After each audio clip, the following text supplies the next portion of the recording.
I think you should just do apples to apples. If you're a smaller mom and pop, maybe like a single story barrack style facility, I don't think you need to price match Extra Space if he's 2 miles away. Just keep it relevant to your trade area. So find out who's actually your competitor and are they offering a similar asset like climate control versus non-climate.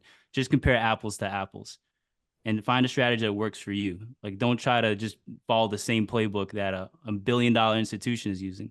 Mm. So that's something I advise our guys about all the time. You don't have to follow the same playbook. Just follow your playbook. Well, and I think you made a good point too in relation to who is your competition. Right. You have to first determine who your competition actually is.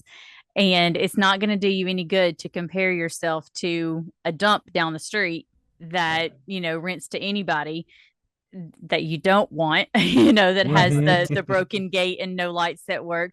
But you also might not have true competition with a 4-story, interior climate controlled, Cube Smart that pops up. That might not be your competition either. So you really have to determine who are your customers and what facilities are your customers driving past to get to you that you're actually pulling from. And so make sure, there's ways to determine what those apples are that you need to be comparing yourself to. And sometimes that means you need to get out and actually drive around your community. 100%. I was about to ask Melissa, how do you suggest someone uncover those facts? Yeah. Get in your car. No substitute for the boots on the ground work. Exactly. Yes. Walk into those facilities, make phone calls, see how they're answering the phone, check out their online rental process. That's and because sometimes they don't really compete with you on the level that you may think they do just at face value. So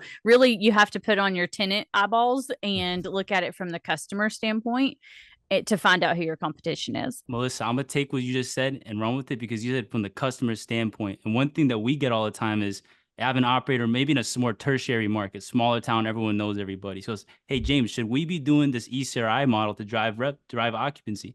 And my pushback to that is when you're in a smaller community and people don't have any idea when their rate increase is going to happen, sometimes they feel like a little offended, hoodwinked. It could be feel predatory to just hit you with an increase consistently. And people talk. And if you're a smaller operator, you can't afford like a bad Google review that you're not doing right by the people renting at your location. So understand your market. The playbook for the top 10 metros may not work for your area.